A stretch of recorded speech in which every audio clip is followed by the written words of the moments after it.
జై తెలంగాణ, జై కేసీఆర్. ఈరోజు ఇంత మంచి చాలా రోజుల తర్వాత మీ అందరినీ కలిసే అవకాశం వచ్చినందుకు మా మెదక్ నియోజకవర్గం, మరి అదేవిధంగా నర్సాపూర్ నియోజకవర్గం మా బీఆర్ఎస్ పార్టీ కార్యకర్తలకు, శ్రేణులకు అందరికీ కూడా శిరస్సు వంచి నమస్కారాలు తెలుపుతున్నా. 21 మండలం అంటే మా చేయకుంటే నార్సింగ్ని పక్కకు పెట్టేసినావా ఏంది? ఒకప్పుడు మెదక్ అడ్డనే మరి రైతుల అడ్డ ఏదంటే తెలంగాణలో మెదక్. ఇది వాస్తవమా కాదా? ఇలా ఆ అడ్డలోనే కష్టం వచ్చింది మనకు. రైతులకు బువ్వ పెట్టే, మొత్తం దేశానికి బువ్వ పెట్టే మెదక్లో మరి దీనికి మొదటి నుంచి కూడా మెదక్ అనే పేరున్నది. మరి మనకే ఇవాళ కష్టం వచ్చిందంటే మరి మనం ఎవరికి చెప్పుకోవాలి? గతంలో ఏముండే, ఇప్పుడు ఏముండే మనం అందరం కూడా గ్రహిస్తున్నాం. మరి సన్న బియ్యం కోసమే కానీ, రుణమాఫీ కోసమే కానీ, రైతులకు ఈరోజు మసాలా సంచులు దొరుకుతలేవు, యూరియా మసాలా సంచులు కానీ, అమోనియా కానీ, మరి ఏది కూడా విత్తనాలు కానీ పూర్తిగా లైన్లలో నిలబడాల్సిన పరిస్థితి వచ్చిందంటే దాని మీద మొరబెట్టుకోవడానికి ఈరోజు కలెక్టర్ ఆఫీస్ ముంగట మనం ధర్నా కార్యక్రమాన్ని పెట్టుకోవడం జరిగింది.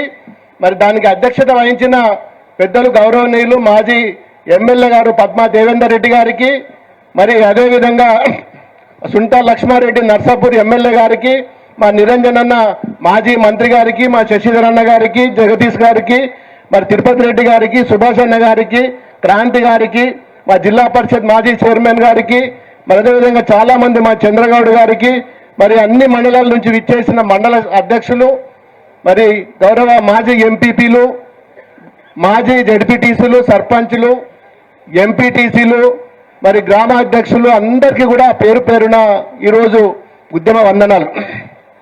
నిజంగా తెలంగాణ తెచ్చుకున్నప్పుడు చాలా సంతోషపడ్డాం. 10 ఏళ్ళు బ్రహ్మాండంగా పనిచేసుకున్నాం. రాగానే మిషన్ కాకతీయ నంబర్ 1, మళ్ళీ ఇంకా కాకపోతే మిషన్ కాకతీయ నంబర్ 2 పెట్టుకున్నాం. ఇవాళ మల్లన్న సాగర్ కట్టుకున్నాం, రంగనాయక సాగర్ కట్టుకున్నాం, కొండపోచమ్మ కట్టుకున్నాం, అనంతగిరి సాగర్ కట్టుకున్నాం మన ఉమ్మడి మెదక్ జిల్లాలో. ఇక పక్కకు మనకు అవసరం లేదు, మన జిల్లా గురించే చెప్తున్నా. మరి ఇన్ని కట్టుకొని 100కి 90% పనులు కూడా పూర్తి చేసుకున్నాం. ఇవాళ కనీసం పిల్ల కాలువలు ఉన్నాయిరా నాయన, 90% మేమే చేసుకున్నాం. ఆ కాలువలు తీస్తే మాకు నీళ్ళు వస్తాయని చెప్పి మరి ఈరోజు ఉత్తమ్ కుమార్ రెడ్డి ఒక మంత్రి, దిక్కుమారిన మంత్రి, మరి 4 ప్రాజెక్టులున్న మన మెదక్ జిల్లాలో 2 సంవత్సరాలు అవుతుంది. ప్రాజెక్టుల మీద ఒక్కటంటే ఒక్కరోజు గంట సేపు కూడా టైం ఇచ్చిండా మన జిల్లాకు? మరి ఇలా మెదక్ జిల్లా అంటేనే ఇక్కడ ఊసున్నోళ్ళం అందరం రైతులం, అందరం కూడా వ్యవసాయం చేస్తున్నాం. రెక్కాడితే కానీ బుక్క పోదు మనకు. మరి ఇంత పెద్ద జిల్లాలో ఇన్ని ప్రాజెక్టులు ఉన్నాయి, ఇన్ని కోట్ల ఖర్చు పెట్టి ప్రాజెక్టులు కట్టుకున్నాం బిడ్డ. ఒక్కసారన్నా ఉత్తమ్ కుమార్ రెడ్డి గారు మీరు మా జిల్లాకు వచ్చి కాలువల సంగతి ఏంది, ప్రాజెక్టుల సంగతి ఏంది, ఎప్పుడన్నా ఒక్కరోజన్నా మాట్లాడినరా? ఇక మనం జిల్లా మంత్రి ఉంటాడు, ఆయన పనికిమాలిన మంత్రి, ఆయన ఇంట్లోకి వెళ్ళి బయటకు రాడు. మా క్రాంతి అన్నకు బాగా తెలుసు ఆయన గురించి నాకంటే ఎక్కువ. ఖాళీ కమిషన్లు, పర్సంటేజీలు ఇంట్లో కూర్చొని వసూలు చేసుడు తప్ప మరి మన జిల్లాలో ఉన్న మంత్రి, ఉమ్మడి జిల్లాలో ఉన్న మంత్రి కనీసం జిల్లా గురించి పట్టించుకోడు. మన జిల్లా మంత్రి ఒకడైతే ఈ జిల్లా మీద పెత్తనం చేసే మంత్రి ఇంకో జిల్లోడు. ఆ జిల్లానికి ఈ జిల్లా గురించి ఏం తెలుస్తుంది? ఏమన్నా తెలుస్తుందా? ఈ జిల్లాడేమో పట్టించుకోకపోయా, వానికేమో తెలియకపోయా. ఇది మన బతికేయాల మెదక్ జిల్లా బతుకు. ఇంకొక ఆయన జగ్గారెడ్డి ఉంటాడు, పెద్ద పెద్ద డైలాగులు కొడుతుంటాడు. ఆయన కూడా పర్సంటేజ్లు ఇవ్వలేదట, దీనిలో వంచుకుంటున్నాడట. నేను మైక్ పట్టుకొని ఏడుస్తుండే ఆయన. మా రైతుల కోసం అన్న ఏడు, కనీసం రైతుల కోసం అన్న పోయి సీఎం దగ్గర చెప్పు, మంత్రి దగ్గర చెప్పు. మైక్ పట్టుకొని నిన్న కళ్ళకి నీళ్ళు కారుతున్నాయి ఆయనకు. నేను జాగలు అమ్ముకున్నా, భూములు అమ్ముకున్నా, నాకు ఇవాళ రేపట్ల జిల్లాల పర్సంటేజీలు పంచుకుంటుర్రు, నాకు ₹1 కూడా ఇస్తలేదని చెప్పి అందరు చూసిరు నిన్న టీవీలలో. ఏడ్చిండా లేదా? ఇవాళ పరిస్థితి కాంగ్రెస్ వాళ్ళది కాదు. కాంగ్రెస్ వాళ్ళే తన్నుకుంటున్నారు. ఇవాళ గజ్వేల్ కాడ ఏమైంది మొన్న? 2 గ్యాంగ్ల ముందు ఎస్సీ ఎస్టీ కేసు పెట్టిండు ఆయన మీద ఇంకొక లీడర్, ఇక్కడ కూడా ఆ లీడర్ కూడా. అంటే వాళ్ళకే చక్కగా లేదు, ఆగమైపోయింది మొత్తం పార్టీ అంతా. ఇక వాళ్ళే పట్టించుకోక ఇలా మన రైతుల గురించి ఓడు పట్టించుకుంటాడు. రైతుల గురించి పట్టించుకునే పరిస్థితి ఉన్నది అయ్యాల. ఇలా ఈ గంతంలో కేసీఆర్ ఉన్నప్పుడు అరే ఎన్ని చెర్ల మీద క్లీన్ మిషన్ కాకతీయ పనులు చేయించుకున్నాం, మట్టి తీసుకున్నాం. ఇవాళ చెర్ల పరిస్థితి ఏముంది అని చెరువు కట్టల మీదకి వస్తుందా? రోడ్లు కనీసము పొక్కలు పడ్డ రోడ్లు గుంతలు కూడా ఇవాళ మరి మూసే పరిస్థితి లేదు. ఇవాళ కనీసం ఎమ్మెల్యేలకు ఇచ్చే నిధులు కూడా లేవు. ఇంతకుముందు నేను ఎంపీ ఉన్నప్పుడు నర్సాపూర్లో కానీ, మెదక్లో కానీ, దుబ్బాకలో కానీ, గజ్వేలులో కానీ రోజు కనీసం 10-15 ఇనాగ్రేషన్లు ఫౌండేషన్లు ఉంటుంటాయి. టైం సరిపోకపోతుండే తిరగడానికి.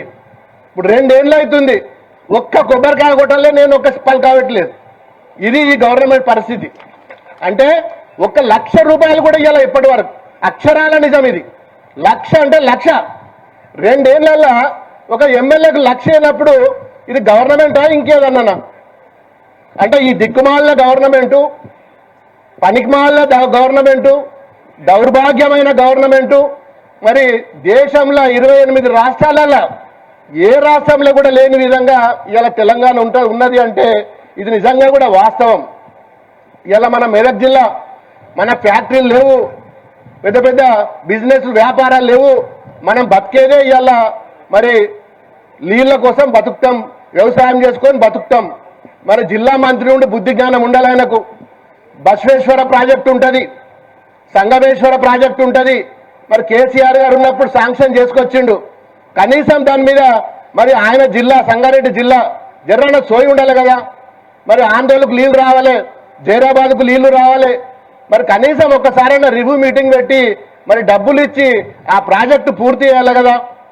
కేసీఆర్ అప్పుడు శాంక్షన్ చేపించి ఫౌండేషన్ వేపించి మొత్తం కాంట్రాక్టర్ కాడికి ఇచ్చినాక వాళ్ళు వేసిండ్రు కదా, మనకు పేరు రావద్దని చెప్పి ఇవాళ ఆ ప్రాజెక్టును కూడా ఆపిన ఘనత ఇవాళ మన మంత్రిది, జిల్లా మంత్రిది.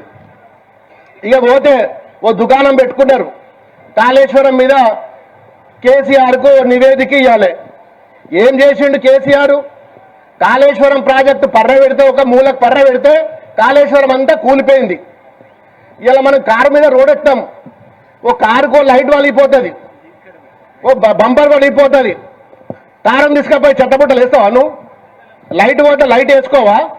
ఇవాళ కాళేశ్వరంలో ఒక పిల్లర్, మేడిగడ్డలో ఒక పిల్లర్ పోతే ఆ పిల్లర్ తీసి ఇంకో పిల్లర్ కట్టుకోవా నువ్వు? నీ ఇంటికాడ ఓ కిటికీ ఊసిపోతుంది, ఓ దర్వాజ ఊసిపోతుంది, ఆ దర్వాజ తీసేసి ఇంకో దర్వాజ పెట్టుకోమా? ఇది ఇవాళ పరిస్థితి కాళేశ్వరంది. జర్రాన సిగ్గుశరం లేదు. బోలెడు నీళ్లు గోదావరిలో కలుస్తున్నాయి. ఇప్పటి వరకు ప్రాజెక్టులు నింపుకోవాలి. ఏ ఒక్క ప్రాజెక్టులో కూడా నీళ్లు పోలేయాల. ఏ ప్రాజెక్టులో కూడా గోదావరిలో గంగలు కలిసిపోయిన నీళ్ళని కూడా లావట్టుకోనికి శాతనైతే లేదు. మేడిగడ్డ కానీ, అన్నారం కానీ, సుందిళ్ళ కానీ, మరి ఇన్ని అన్నపూర్ణ బ్యారేజ్ కానీ ఏ బ్యారేజ్లో కూడా ఇలా ఒక్క పంపు కూడా ఆన్ కాలేదు. సగం కాలం గడిచిపోతున్నది. మరి మల్లన్న సాగర్లో నీళ్లు లేవు, రంగనాయక సాగర్లో నీళ్లు లేవు, కొండపోచమ్మలో నీళ్లు లేవు, అనంతగిరి సాగర్లో నీళ్లు లేవు. మరి ఎవరు తీసుకొచ్చి నింపాలి ఇవన్నీ? కేసీఆర్ కట్టించిన ప్రాజెక్టులలో కనీసం నీళ్లు నింపే సోయి కూడా నీకు ఇయ్యాల లేదంటే మరి కాలం అయిపోయాక మళ్ళీ ఎప్పుడు నింపుతావు? కనీసం తాగునీరు కూడా కరవైతట్టు ఉన్నది ఈ సంవత్సరం. ఇంత ఘోరమైన పరిస్థితి ఇలా ఈ కాంగ్రెస్ ప్రభుత్వంలో మరి ఈ విధంగా ముందుకు పోతున్నది. ఇక రోడ్లకు చూసినట్టయితే రోజొక్క డ్రామా చెప్తున్నాడు. పంచాయతీ రోడ్లు కానీ, R&B రోడ్లు కానీ ఇలా హ్యామేట ఒక కొత్త స్కీమ్ పెట్టిండు. అలా ఏమున్నది ఏమి లేదు, దాని పేరు చెప్పుకుంటా అది ప్రైవేట్ వాళ్ళకి కాంట్రాక్ట్కి ఇచ్చేస్తాడట. గవర్నమెంట్ సంబంధం లేదు, రోడ్ వేసుకోవాలి, టోల్ వసూలు చేసుకోవాలి. ఇక పంచాయతీ రాజ్ సంబంధించిన రోడ్లు, PR సంబంధించిన రోడ్లు కూడా ఆ హ్యామ్ స్కీమ్ కింద పెట్టి ఊర్ల పొంటి చిన్న చిన్న పల్లెటూర్లలో కూడా టోల్ గేట్ పెట్టి వసూలు చేసుకునే స్కీమ్ ఏదన్నా ఉన్నది అంటే హ్యామ్ స్కీము దాంట్లో పెట్టిండు. మొన్న రోడ్ల గురించి బ్యాంకు నుంచి రుణం ఇప్పిస్తాడట, ప్రైవేట్ కాంట్రాక్టర్లు రోడ్లు వేసుకోవాలట, టోల్ వసూలు చేసుకొని 15 ఏళ్ల వరకు టోల్ వసూలు చేసుకొని వాడు కాంట్రాక్టర్ గారు బ్యాంకు రుణం కట్టుకోవాలి. అది పెట్టిండు. ఇప్పుడు ఈ స్కీమ్, కొత్త స్కీము ఇవాళ రేవంత్ రెడ్డి గారు. గతంలో ఎప్పుడన్నా ఉన్నదా? దేశానికి స్వతంత్రం వచ్చినప్పటికి కూడా ఊరూరికి పోయే రోడ్డుకు టోల్ పెట్టే సంస్కృతి ఏ ప్రభుత్వం ఇప్పటి వరకు లేదు. మరి ఇవాళ తెలంగాణలో ఇవాళ మన ప్రభుత్వం ఇవాళ వేస్తున్నది. ఇక మా కలెక్టర్ సాబ్ ఉన్నాడు, మెదక్ కలెక్టర్ సాబ్, ఆయన గురించి కూడా చెప్పాలి. కాంగ్రెస్ కార్యకర్తల కంటే బ్రహ్మాండంగా మాట్లాడతాడు ఆయన. కాంగ్రెస్ కార్యకర్తలు అవసరం లేదు ఆయనకు. స్క్రిప్ట్ గాంధీ భవన్కి వెళ్ళి స్క్రిప్ట్ వస్తుంది పేపర్ మీద రాసి, కలెక్టర్ సాబ్ చదువుతూనే ఉంటాడు. ఇక అది ఆ చదివేటప్పుడు అన్న నకల్ మారేతో హకల్ రాయన అన్నట్టు కనీసం పూర్తిగానే చదివాడు ఆయన. మనవి కూడా చదువుతుండే అలా పెట్టి, సిగ్గు జనం లేకుంటున్నాడు ఆయన. అంటే గట్లున్నారు ఇలా కలెక్టర్లు కానీ ఆఫీసర్లు కానీ. ఇక పోలీసుల గురించి చెప్పాల్సిన పని లేదు. కాంగ్రెస్ కార్యకర్తలకు ఎస్కట్ బండ్లు ఇస్తారు. మేము ఎమ్మెల్యేని గెలిస్తే మాకేమో లేదు, కాంగ్రెస్ కార్యకర్తలు పోతే కుయా కుయా కుయా అనుకుంటా ఊళ్ళల్లో ఎస్కట్ బండ్లు తిరుగుతున్నాయి. ఇలా మరి ఎమ్మెల్యేలకు గతి లేదు. ఇలా కాంగ్రెస్ వాళ్ళది ఏ కార్యకర్త పోతే అనుకో ఎస్కట్ బండి పంపిస్తారట. ఈడ కూడా వస్తున్నాయి, మీకు తెలుసు ఎవరికి వస్తున్నాయో. వస్తున్నాయి కదా మెదక్లా 3 బండ్లు 4 బండ్లు. అత్త సొమ్ము అల్లుడు దానం చేసినట్టు ఉన్నది కథ. ఇవాళ ఇక చెప్పుకుంటే పోతే ఇంకా చాలా ఉన్నది. అందరు పెద్దలు ఇంకా చాలా మంది మాట్లాడాలి. మరి లాస్ట్గా చివరికి ఒక విషయం చెప్తా. ఇవాళ మల్లన్న సాగర్లో కొద్దిగా గొప్ప ఇంకా 10 టీఎంసీలు నీళ్లు ఉన్నాయి. ఇలా రామాయంపేట కెనాల్ కానీ, చేగుంట కెనాల్ కానీ, ఉప్పర్పల్లి కెనాల్ కానీ, మరి ఉప్పర్పల్లి మన దుబ్బాక కెనాల్ కానీ, శంకరంపేట కెనాల్ కానీ, ఇవన్నీ కూడా ప్రాజెక్టులలో కాలువలన్నీ బంద్ అయినాయి. ఇవాళ మరి వర్షాలు పడతలేవు. 3-4 రోజుల నుంచి నాట్లు వేసుకోవాలి. రైతులు ఎదురు చూస్తున్నారు. మరి నేను వారం రోజుల నుంచి అడుగుతున్నా, మల్లన్న సాగరు కొండపోచమ్మ నీళ్ళు వదలాలి. ఇలా Ramayampet canal, Chegunta canal, Upparpalli canal, Dubbaka కెనాళ్లకు, శంకరంపేట కెనాళ్లకు నీళ్ళు వదలాలి. కూడెల్లి వాగులకు కూడా నీళ్ళు వదలాలంటే మాకు పర్మిషన్ లేదు. మంత్రి రావాలి, ముఖ్యమంత్రి చెప్తే కానీ మేము వదలమంటున్నారు. వారం రోజుల నుంచి రోజు మొత్తుకుంటున్నా. నేను నిన్న ప్రెస్ మీట్ చెప్పినా. చివరిగా ఈరోజు మెదక్ వేదిక ద్వారా చెప్తున్నా, బిడ్డ 2-3 రోజులలో ఒకవేళ మీరు వదలకపోతే, ఈ 5 కెనాలలో వదలకపోతే ఇంతమంది మనం రైతులం ఉన్నాం, పోయి దర్వాజాలు వలగొట్టి మరి కాలువలకు నీళ్ళు వదిలే బాధ్యత కూడా నేను తీసుకుంటా. ఖచ్చితంగా మీరు అందరూ మళ్ళొకసారి రావాలి. ఖచ్చితంగా నీళ్ళు వదలకపోతే కూడెల్లి వాగులకు కానీ, దుబ్బాక కెనాల్ కానీ, రామాయంపేట కెనాల్ కానీ, శంకరంపేట కెనాల్ కానీ నీళ్లు వదిలి రైతులకు ఇవ్వకపోతే ఖచ్చితంగా దర్వాజాలు వలగొట్టి, గేట్లు వలగొట్టి నీళ్లు తీసుకొస్తామని చెప్పి 3 రోజులు టైం ఇస్తున్నాం. బిడ్డ మీకు ఉత్తమ్ కుమార్ రెడ్డి గారికి మెదక్ కలెక్టర్ ఆఫీస్ నుంచే మేము హెచ్చరిస్తున్నాం. 3 రోజులలో మీరు ఇవ్వకపోతే ఖచ్చితంగా మీ దర్వాజాలు వలగొట్టన్న నీళ్ళు తీసుకొని వస్తాం. ఇంతమంది రైతులు ఉన్నారు, ఖచ్చితంగా పొలాలు ఎండబెట్టుకో. మేము మా నీళ్లు కేసీఆర్ కట్టిన ప్రాజెక్టులలో నీళ్ళు ఆపితే మాత్రం మర్యాద ఉండదని చెప్పి ఈ సందర్భంగా హెచ్చరిస్తూ, మరి ఇంత పెద్ద ఎత్తున నన్ను ఆహ్వానించినందుకు మీ అందరికీ కూడా మరొకసారి శిరస్సు వంచి నమస్కారాలు తెలుపుకుంటూ జై తెలంగాణ. ప్రభాకర్ అన్న గారికి ధన్యవాదాలు.